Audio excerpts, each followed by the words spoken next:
Vamos então abrir a Bíblia em Apocalipse capítulo 8. As pessoas olham para a minha Bíblia, olha, ela é toda colorida. No momento em que você sublinha a Bíblia, você está sublinhando na mente. Você grava na mente. A sua mente memoriza o verso que você grifou, pintou. E quando você abre a Bíblia, você vai lá direto, porque a sua mente memorizou onde está o verso. Quando você não marca nada, você não acha depois o verso. Queridos, nós estudamos os 6 selos com vocês, mostrando que os selos estão dentro do juízo celestial. Qual é a prova de que os 6 selos estão dentro do juízo celestial? Porque o 5º selo é o clamor dos mártires, porque eles estão sendo julgados e nós não. Nós também queremos ser julgados, porque o assunto era julgamento. Vocês vão encontrar no Espírito de Profecia nenhuma explicação sobre os 6 selos, mas vocês vão encontrar 4 ou 5 citações grandes, não citações de 2 linhas, citações de meia página ou quase página inteira, de Ellen White falando sobre o livro selado com 7 selos. E estes textos estão todos aí no meu livro. Aqueles que têm o livro, estão todos os textos lá. E todos os textos de Ellen White sobre o livro selado com 7 selos, todos eles estão dentro do juízo. Sempre que ela fala do livro selado com 7 selos, ela está falando do juízo. Existe um texto de Parábolas de Jesus, que ela fala aquela decisão que os judeus tomaram, quando disseram, crucifica-o, crucifica-o, e o seu sangue caia sobre a nossa cabeça e a cabeça dos nossos filhos. Ellen White fala, esta decisão foi registrada no livro selado com 7 selos, que há de ser aberto naquele dia. Isso é o quê? Juízo celestial. Outro texto de Ellen White sobre o livro selado com 7 selos, fala sobre o Apocalipse capítulo 5. Ela diz assim, leiam cuidadosamente o capítulo 5 de Apocalipse, porque pecados são confessados, pecados são perdoados. Leiam cuidadosamente o capítulo 5 de Apocalipse, colocando o capítulo 5 dentro do juízo. Então são 4 ou 5 textos. Embora ela não explique os 7 selos, ela coloca o livro selado com 7 selos no juízo. E a prova maior de que os 7 selos estão dentro do juízo é o 7º selo. Esta é a maior prova. Primeiros Escritos, página 279. Página 279 de Primeiros Escritos. Lá ela fala, Jesus Cristo lança o incensário sobre a terra e diz, está feito. Está feito. E aí ele cita o texto de Apocalipse capítulo 22. Ele cita o capítulo 22 de Apocalipse e o verso 11. Existe um momento certo que Jesus Cristo vai pronunciar este verso de Apocalipse 22, verso 11. Exatamente no momento em que ele lançaram o incensário sobre a terra, ele menciona este verso. Vamos ler, 22, 11 de Apocalipse. Quem é injusto, faça injustiça ainda. E quem está sujo, suje-se ainda. E quem é justo, faça justiça ainda. E quem é santo, seja santificado ainda. Ou seja, quem está perdido, vai continuar perdido. E quem está salvo, está salvo. A porta da graça se fechou. Este verso é mencionado por Jesus quando ele lança o incensário sobre a terra. Isso está lá em Primeiros Escritos, página 279. Portanto, queridos, esse texto, lançar o incensário sobre a terra, só existe uma vez em toda a Bíblia. E é exatamente no 7º selo. Apocalipse 8, verso 5. De onde então Ellen White tirou essa expressão, lançou incensário sobre a terra? De Apocalipse 8, 5, 7º selo. E ela menciona como o fim do juízo. como é que o juízo poderia terminar no 7º selo, se os 6 selos anteriores não fossem o processamento do juízo? Estão percebendo? Como é que o juízo poderia terminar no 7º, se o processamento do juízo não fosse o quê? Os selos anteriores. Então, o juízo começa com o 1º selo e se estende até o 7º. Aqui nós lemos no capítulo 8, verso 1: havendo aberto o 7º selo, houve silêncio no céu, quase por meia hora. Depois de 1844, não existe mais tempo profético, ou seja, princípio, dia e ano. As profecias do tempo do fim, todas são tempo literal, porque os últimos acontecimentos são rápidos. Por que que Deus abrevia o tempo no tempo do fim? Por amor aos escolhidos. Mateus capítulo 24, abra sua Bíblia, em Mateus capítulo 24, aqui nós lemos, Mateus capítulo 24, vamos ler então o verso 21 em diante. Todos acharam, hein? Porque haverá então grande aflição, como nunca houve desde o princípio do mundo até agora, nem tampouco há de haver. Quantas grandes aflições existem? Quantas grandes aflições? Uma. Porque haverá então uma grande aflição, como nunca houve. Houve igual? Não, nunca houve. Desde o princípio. Por que eu estou dando ênfase? Porque muitos jogam este verso para a Idade Média. Muitos não. A maioria joga este verso para a Idade Média. Aqui está falando da perseguição da Idade Média, dos 1260 anos. Não, queridos. A perseguição dos 1260 anos foi pesada, sim. A Inquisição matou mais de 50 milhões de cristãos na Idade Média. As Inquisições romanas, espanhola, dos valdenses. Mas aqui não está falando da Inquisição e da perseguição da Idade Média. Aqui está falando do tempo do fim. O contexto aqui é o tempo do fim. Porque haverá então grande aflição como nunca houve, desde o princípio do mundo até agora, nem tampouco há de haver. Ou seja, é uma só. É a mesma grande aflição do capítulo 12 de Daniel, verso 1, qual nunca houve, é a mesma. Lá é o contexto do fim, Daniel 12, e aqui Mateus 24, 21 é o tempo do fim também. Porque é o tempo em que Satanás vai personificar Cristo aqui. Se disserem eis que ele está lá, não acreditem. Está falando do tempo do fim. Verso 22. E se aqueles dias não fossem abreviados, nenhuma carne se salvaria.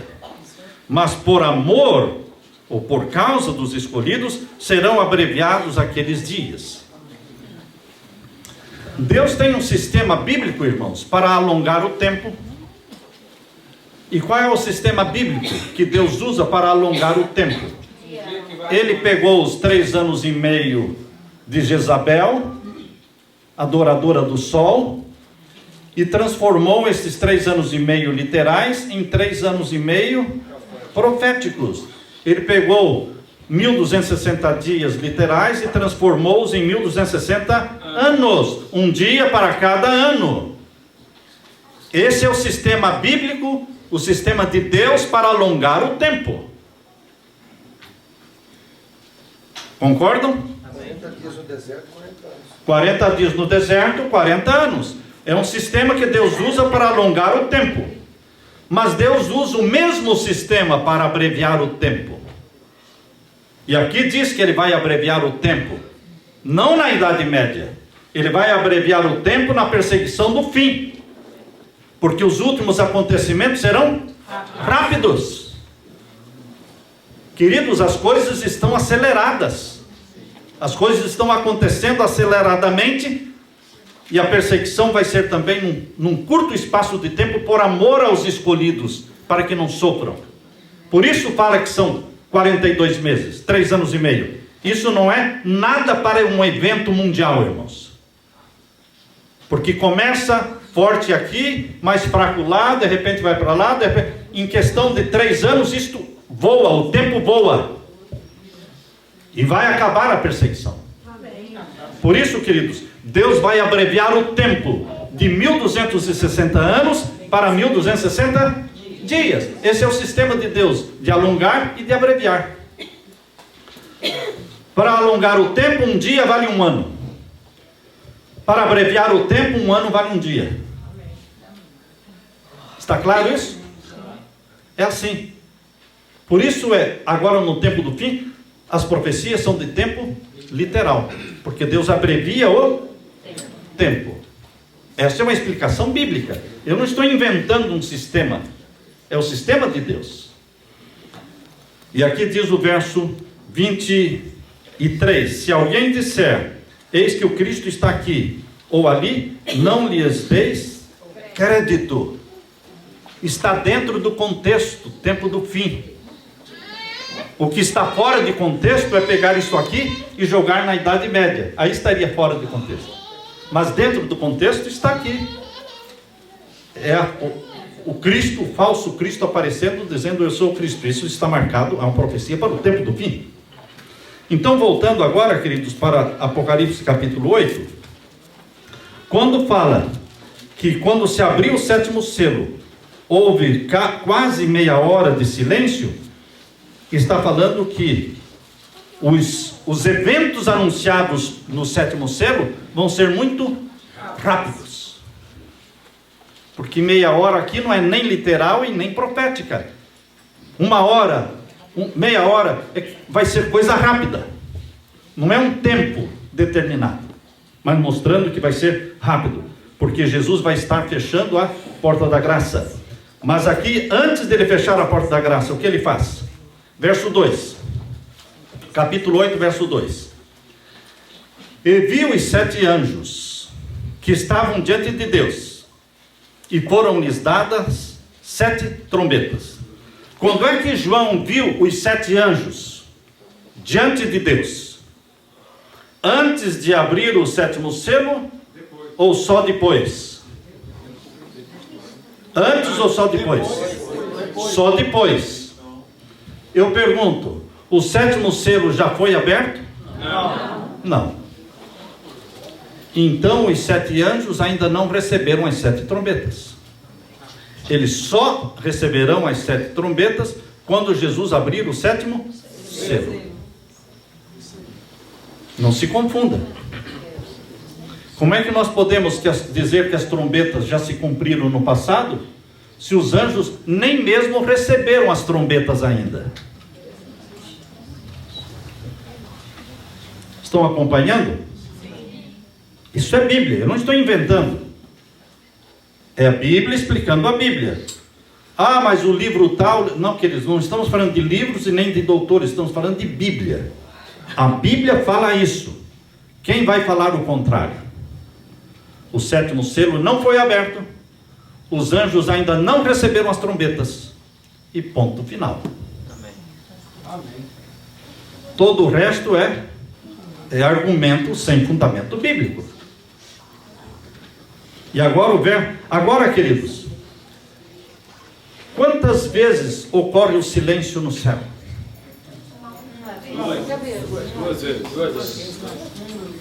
2 vezes. Quando foi a primeira vez em que houve silêncio no céu, nenhuma harpa tocou? Na cruz. Quando Jesus estava para tomar a decisão. Quando Jesus estava para tomar a decisão, aonde? No Getsemane. Vocês sabem que até o Getsemane, Jesus ainda não tinha definido. Não tinha definido. Foi ali no Getsemane que ele implorou por 3 vezes: Pai, se possível, passe de mim este cálice. Uma vez. Eu não sei quantas horas levou para Jesus pedir a segunda vez. Mas eu imagino que ele ficou intercedendo e pedindo, porque ele não queria morrer. Se você disser assim, não, Jesus queria morrer. Não, ele não queria morrer. Ninguém quer morrer. Como ser humano, ele não queria beber o cálice da morte. Por isso ele clamou pela segunda vez. Pai, se possível, passe de mim este cálice. A primeira vez, o pai disse, não, meu filho. A segunda vez, o pai disse, não, meu filho. Jesus, pela terceira vez, pediu, Pai, se possível, passe de mim este cálice. E o pai disse, não, meu filho. A humanidade tem que ser salva. Você é o leão da tribo de Judá, meu filho. Você é a raiz de Davi, meu filho. Você tem que vencer, meu filho, para poder abrir o livro, meu filho. Se você não vencer, você não vai poder abrir o livro no tribunal celestial e honrar o teu pai. Deus o Pai seria honrado pelo Filho quando ele abrisse o livro, mas ele não poderia abrir o livro. Exatamente o que está em Apocalipse 5, irmãos. Quando o ancião disse para João, não chores, eis aí o leão da tribo de Judá, a raiz de Davi, que venceu para poder abrir o livro. Amém. Existia um propósito para o sacrifício de Jesus na cruz. Nós só enxergamos uma razão para a morte de Jesus na cruz, mas não existe só uma razão, existem duas razões. É uma história que tem dois lados. Um lado é o que todo mundo sabe: Jesus morreu na cruz para salvar os pecadores, e esse é o lado que nós gostamos, é o lado bonito. Mas, queridos, em primeiro lugar, Jesus Cristo morreu na cruz para reivindicar o caráter do Pai, para destruir as acusações que Satanás fez contra o Pai, para mostrar que o Pai é amor, é misericórdia, é bondade, é salvação, é tudo contrário do que o diabo falou. Foi para reivindicar o caráter do Pai que Jesus nasceu na terra e viveu para fazer a vontade do Pai. Por isso, tudo que várias vezes Jesus disse, eu vim para fazer a vontade do meu Pai. O Filho não faz nada por si mesmo, mas o Pai o faz nele. Quem vê a mim, vê o Pai, porque eu vim mostrar o Pai. Eu vim revelar quem é o meu Pai. Queridos, Jesus Cristo veio para revelar o caráter do Pai, reivindicar o caráter do Pai. E para isso ele salvou a humanidade, morrendo pela humanidade. Então você tem as duas coisas. Aí você completa. Porque a morte de Cristo tinha como objetivo reivindicar e revelar o caráter do Pai, de amor. E como? Salvando a família humana, morrendo pelos pecadores. Não foi só para salvar os pecadores, porque antes de existirem pecadores, antes de Adão e Eva pecarem, o caráter do Pai já tinha sido maculado. Lembram-se? Antes de Deus criar Adão e Eva, o caráter do Pai já tinha sido acusado. O nome do Pai foi maculado diante do universo. E Satanás foi expulso do céu, mas a mácula ficou. E Deus criou um planeta que seria o lar de Jesus. Deus criou um corpo para Adão, que seria o corpo de Jesus. Então, ao criar a família humana, Deus estava criando um lar para Jesus e um corpo para Jesus. Por isso, quando Jesus estava criando Adão, olhando para Adão, dizendo: você sou eu. Você, Adão, sou eu. Esse corpo será o meu corpo. O teu planeta será o meu planeta. Porque você vai pecar. Quando Jesus Cristo estava criando Adão, Jesus sabia que Adão ia pecar. Mas através do teu pecado, eu vou mostrar quem é o meu Pai. Porque Ele providenciou salvação para o pecador. Vai destruir as acusações de Satanás, porque vai mostrar que Deus é amor. Um amor que não se explica. Uma graça que não se explica. Não se explica a graça, queridos. Nós só podemos crer nela. Porque eu não entendo a graça. Eu não entendo como um Manassés, que matou o profeta Isaías, que queimou filhos ao Deus Moloque, está salvo. Eu não entendo. Eu não entendo. Essa graça que até às vezes nós ficamos assim, não é possível que o Senhor vai salvar essa pessoa, Senhor. Faça o meu favor. Graça tem limites, né, Senhor? E Deus fala o que, meu irmão? Não, meu filho. Graça não tem limites. Desde que a pessoa peça perdão, ela será perdoada. Desde que a pessoa peça perdão, ela será perdoada, porque graça não tem limites. E Jesus veio para revelar esta graça.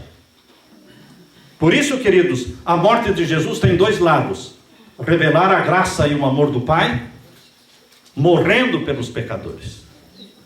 Agora, queridos, quando Jesus Cristo estava orando por 3 vezes, passa de mim este cálice, você lê o livro Desejado de Todas as Nações, lá que fala de Jesus no Getsemane, e Deus fala ali: houve silêncio no céu, nenhuma harpa soou, silêncio, suspense.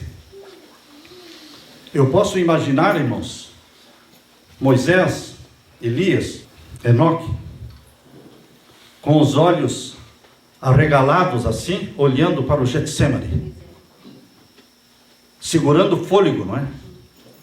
Segurando o fôlego, pensando: será que ele vai morrer mesmo pela humanidade? Ou será que nós vamos ter que descer do céu? Será que nós vamos ter que voltar para a terra? Porque se Jesus não morresse, não existiria o quê? Graça. Mas Enoque, Moisés e Elias já estavam no céu. Pela graça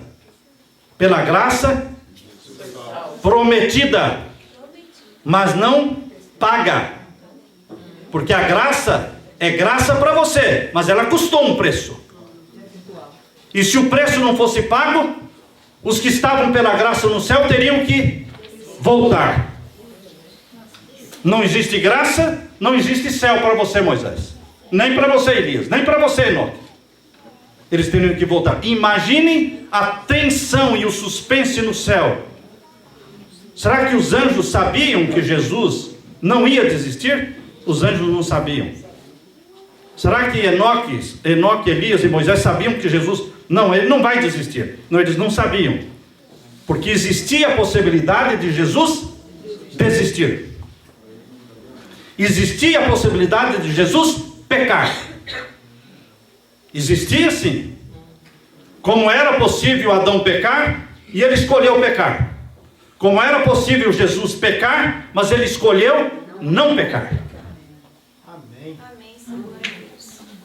Jesus podia muito bem falar: Pai, eu desisto de morrer pela humanidade, eu não cometi nenhum pecado, eu estou voltando para o céu.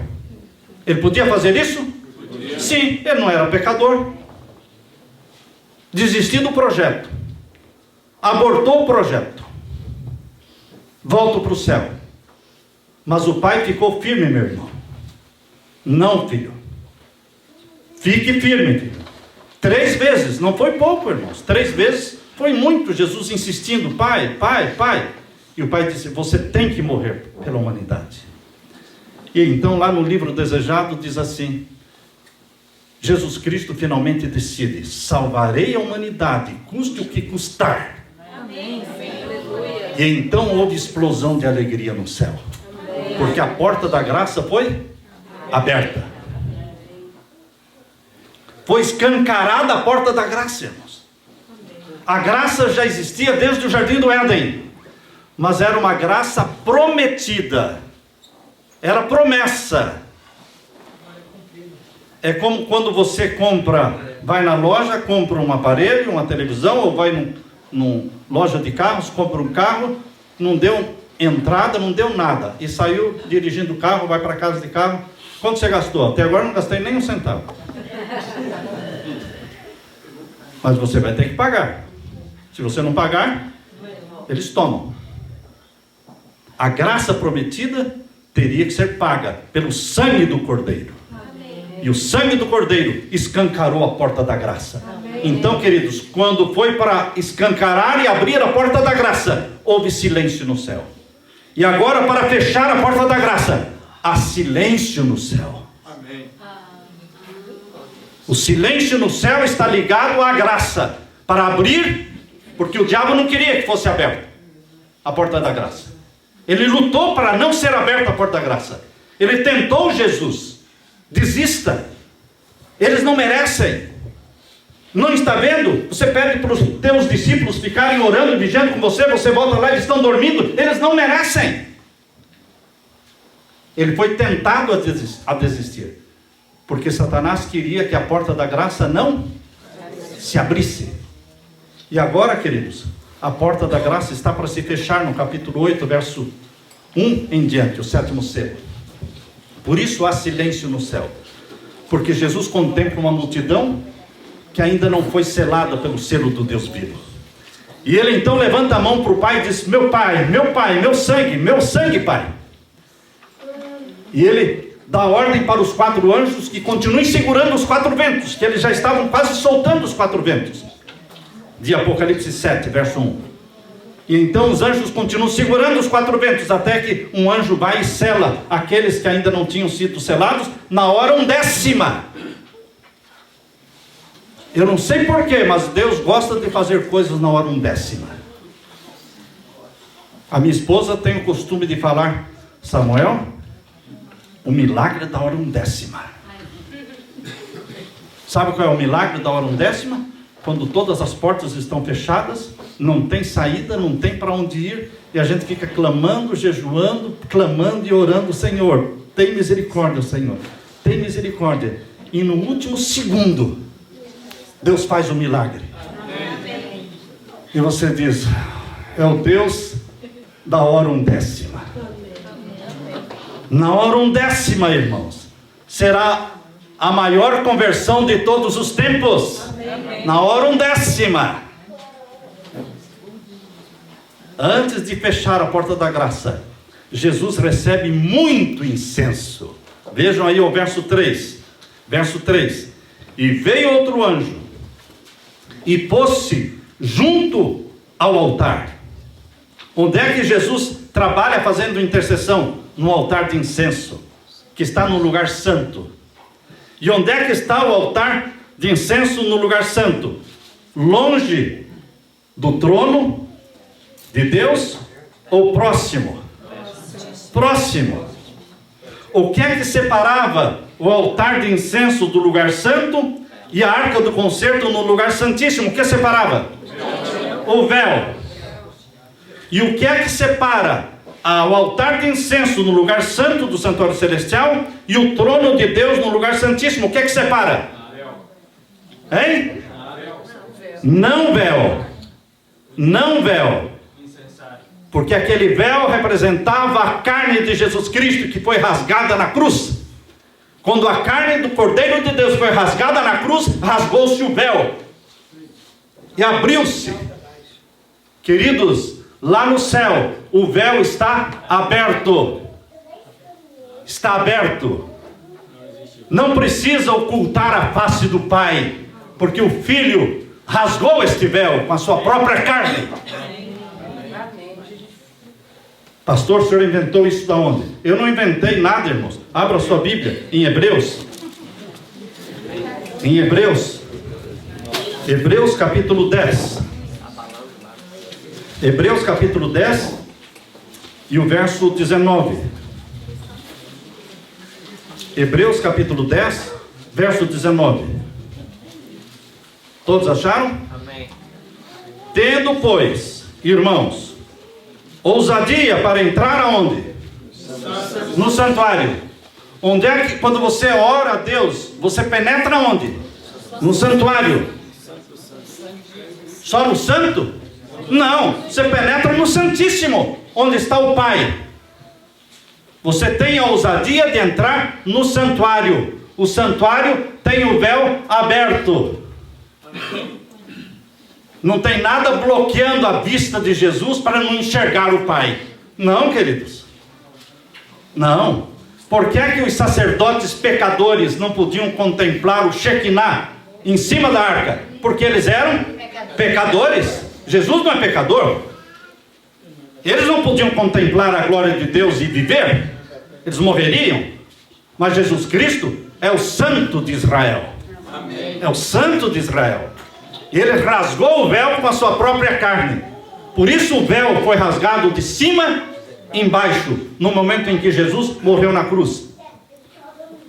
Continue lendo o verso 19. Tendo, pois, irmãos, ousadia para entrar no santuário pelo sangue de Jesus, pelo novo e vivo caminho. Veja o vivo e novo caminho que Jesus abriu para você entrar no santuário. Nos consagrou este caminho pelo véu, que é a sua carne. Carne de Jesus Cristo rasgada na cruz. Véu rasgado no santuário da terra. Véu rasgado no santuário do céu. Está aberto o caminho pelo sangue de Jesus. Amém. Por isso, queridos, quando vocês leem Apocalipse capítulo 8, verso 3, este anjo que tem o incensário na mão, chama-se Jesus. Não é anjo, é o anjo do Senhor. Anjo do Senhor é um título dado para Jesus.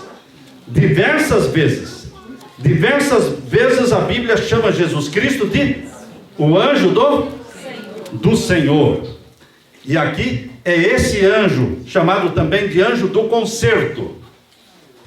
Se você quer ter a certeza e quer ter um verso na Bíblia que mostra que Jesus é o anjo do concerto, leia Malaquias. Malaquias, abra sua Bíblia em Malaquias, capítulo 3. Malaquias, capítulo 3, é o verso que fala que Jesus Cristo é o anjo do concerto. Malaquias, capítulo 3, e o verso 1. Malaquias, capítulo 3, e o verso 1.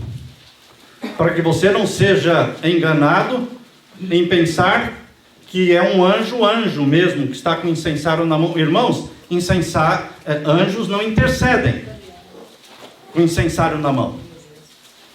No santuário da terra, só trabalhava homens, certo? Seres humanos. Sacerdote tem que fazer parte da família daqueles por quem intercede. Por isso, Deus não podia usar anjos para intercederem, porque se anjos pudessem ser mediadores, intercessores, Jesus não precisaria ter morrido na cruz. Os anjos poderiam ter feito esse trabalho. Mas não, irmãos. O intercessor, o mediador, tem que fazer parte da família por quem ele está intercedendo. Por isso que Jesus teve que fazer parte da nossa família e se tornou uma só carne conosco. Carne da nossa carne, sangue do nosso sangue. Mas aqui diz que ele é o anjo do concerto. Anjo do concerto não é anjo, é Jesus. Capítulo 3 de Malaquias, verso 1. Eis que eu envio o meu anjo, que preparará o caminho diante de mim. E de repente, virá ao seu templo, o Senhor, a quem vós buscais, o anjo do concerto, a quem vós desejais.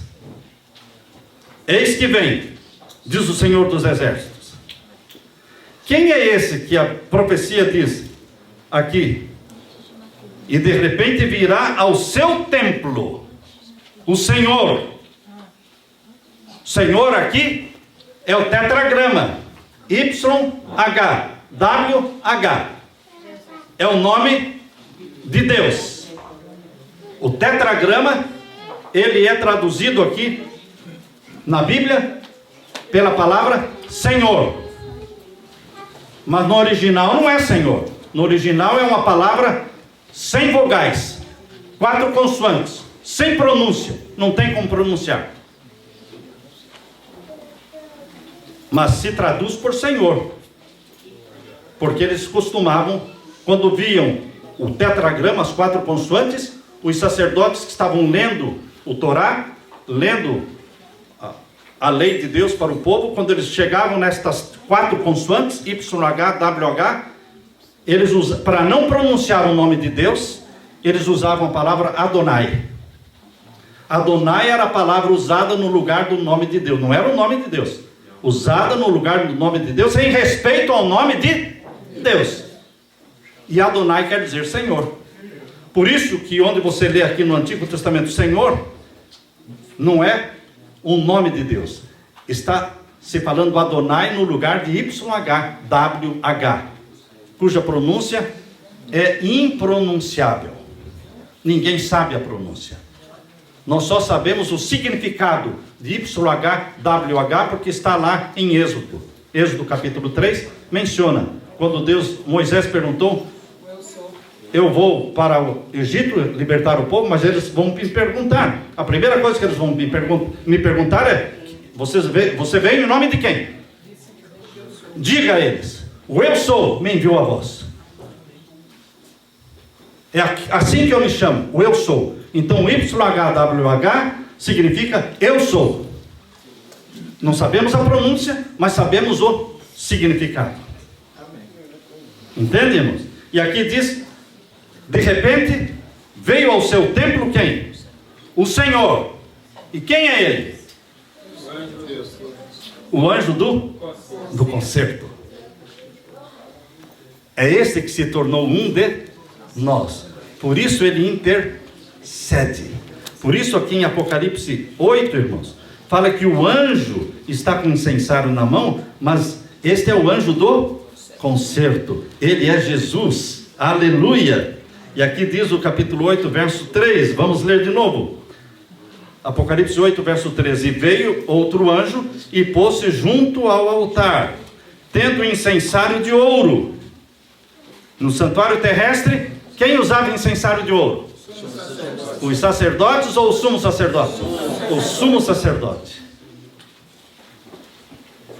Percebam que os sacerdotes não usavam incensário de ouro, só o sumo sacerdote. Aqui está falando do nosso sumo sacerdote, que é Jesus. E ele está com incensário de ouro, e foi-lhe dado o quê? Muito incenso. Eu gosto dessa expressão. Jesus não intercede fracamente. A porta da graça está fechando, o povo já não quis mesmo, já passou o tempo, agora já estou cansado, agora eu vou fazer, me dá aí um pouquinho de incenso, só para acabar com essa história e fechar a porta da graça logo. Não. Jesus vê aquela grande multidão que ainda não foi selada, e ele pede muito incenso. Me dá muito incenso, porque eu não quero que a pregação do Evangelho termine com menos poder do que quando começou. Quando começou a pregação do Evangelho, 3.000 almas se converteram no dia. Era chuva temporã, mas agora é a chuva serôdia. Me dá muito incenso, porque agora não vão ser 3 mil, mas 3 milhões, 10 milhões. É muita gente, queridos. A pregação do Evangelho vai terminar com muita conversão. Amém. Muita conversão. A porta da graça fica escancarada até Jesus lançar o incensário sobre a terra. Até ali, a chance de salvação. Amém. E há pessoas que vão se salvar como ladrão na cruz, olha, no último suspiro. O ladrão na cruz, queridos, foi salvo por Jesus Cristo no último fôlego. Lembra-te de mim, Senhor, quando entrares no teu reino. Jesus poderia ter dito para o ladrão: sai para lá, safado, sem vergonha, ladrão. Agora está pensando que a salvação é assim? É? Só na última hora, antes de morrer, vem pedir? Não, queridos. Isto é graça. Eu não entendo a graça. Eu não entendo. Eu não sei se você entende a graça. Porque eu diria para o ladrão isso mesmo: sai para lá, vem com essa conversa agora. Só porque está morrendo aí, agora você... Queridos, há pessoas ímpias. Salomão é um deles, né? Salomão é um deles. Salomão aprontou demais, irmãos. Ele não casou 2 vezes, 3 vezes, não. 1000 vezes. 1000 vezes. Ele desceu ao mais profundo da promiscuidade, se tornando um homem efeminado. Efeminado. Queimou filhos a Moloque. E de repente Salomão se arrepende. E não é que Deus perdoa, irmãos? Dá para entender isso? Eu não entendo. Eu creio, mas não entendo. Você não precisa entender para crer, meu irmão. Várias coisas na Bíblia eu digo, Senhor, eu não entendo, mas eu creio. Mas eu não entendo, Senhor. Quando eu me ajoelho diante de Deus e começo a orar, querido Pai, querido Filho, querido Espírito Santo, grande mistério da divindade, eu não entendo, Pai. Eu não entendo a divindade, mas eu creio nela. Eu te adoro, porque eu creio que existe Pai, Filho e Espírito Santo. Não consigo explicar, não consigo entender, mas eu creio. E porque eu creio, um dia eu vou entender. Não é entender para crer, irmãos. É crer para entender. A graça, não entendo. Se dependesse de mim, algumas pessoas não iriam se salvar. Porque eu diria não. Abusadores, pais abusando da própria filha, avô abusando da própria netinha. Eu diria, por favor, Senhor, não venha com isso. Não vai querer levar um homem desse para o céu. Isso sou eu, ser humano. Mas se essa pessoa, na hora da morte, clamou e disse: querido Jesus, tem misericórdia de mim, eu pequei, eu falhei, tem misericórdia de mim, Jesus perdoa. E quem somos nós para falar: ah, Senhor, aquele fulano não deveria estar aqui no céu? Quem somos nós? Porque se você falar, Jesus vai olhar para você e falar: meu filho, você está aqui no céu e ainda não entendeu a graça. Você vai ter que entender a graça.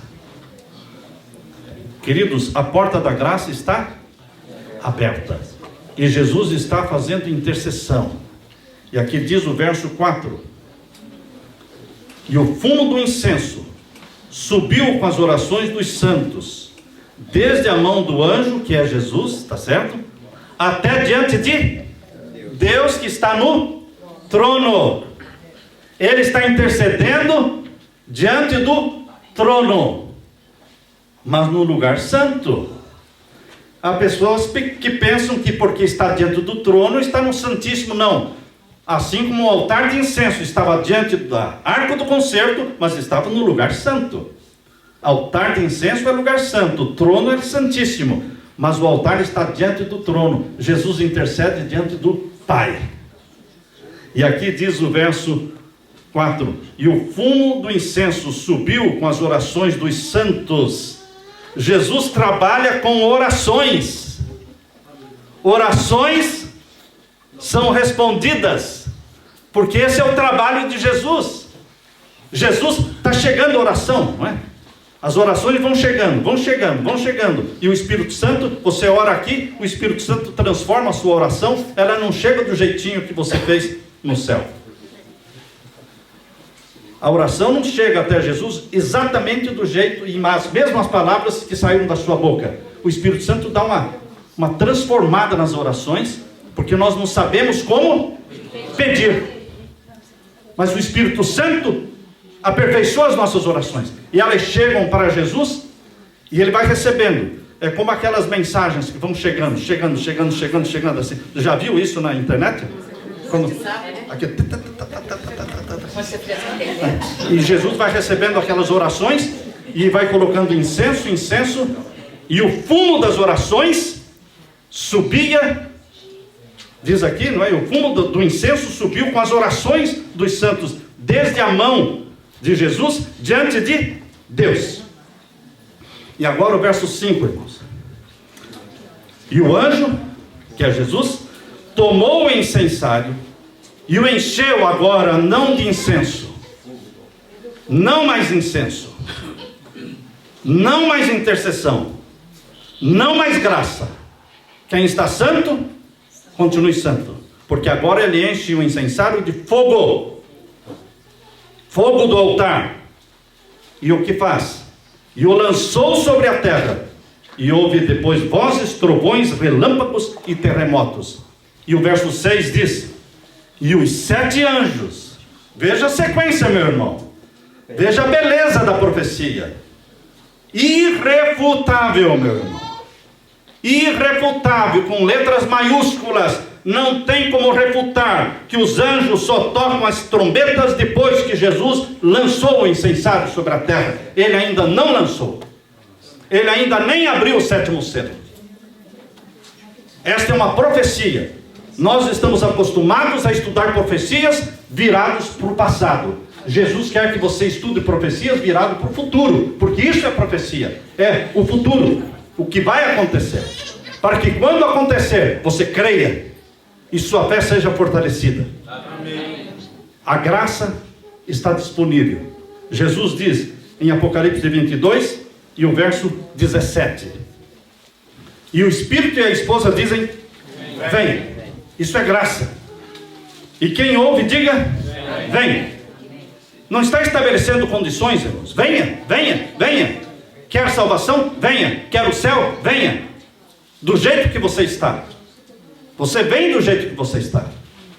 Jesus não deixa você do jeito que está, mas você vem do jeito que está. Ele te aceita do jeito que você está, mas não deixa você do jeito que está. É igual a esposa, né? A esposa aceita o marido do jeito que ele está, mas não deixa ele do jeito que ele está.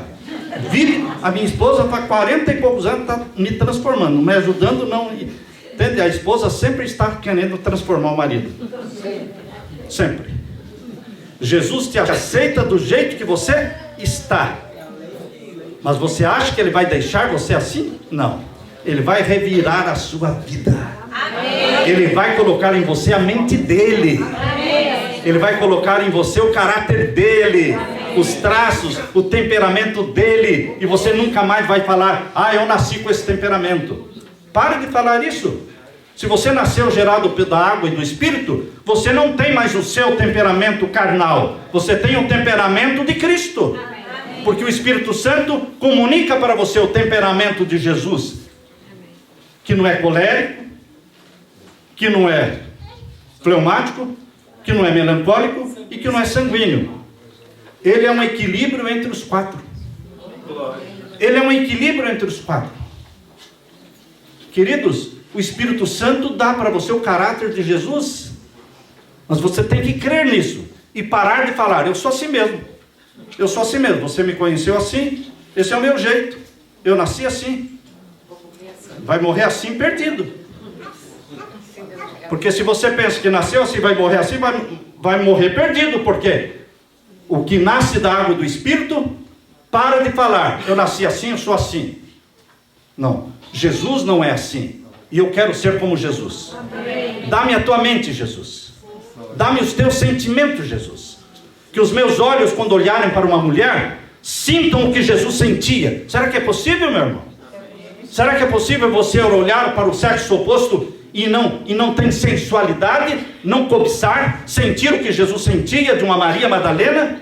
É possível. É possível, porque o Espírito Santo vai te dando a pureza. A pureza de Jesus. O mundo não entende isso, irmãos. O mundo não entende. Mas em Jesus Cristo é possível sim. Você ser santo e puro, como Jesus. Você cai, mas você se levanta, você confessa o pecado. E Ele te faz subir nos degraus da santificação. Você não fica no primeiro degrau, 20 anos, a mesma coisa. Não, irmão. Você vai para o segundo, para o terceiro. Você vai subindo na escada da santificação até chegar na glorificação. Amém. Ninguém pode chegar na glorificação se não escalar a escada da santificação.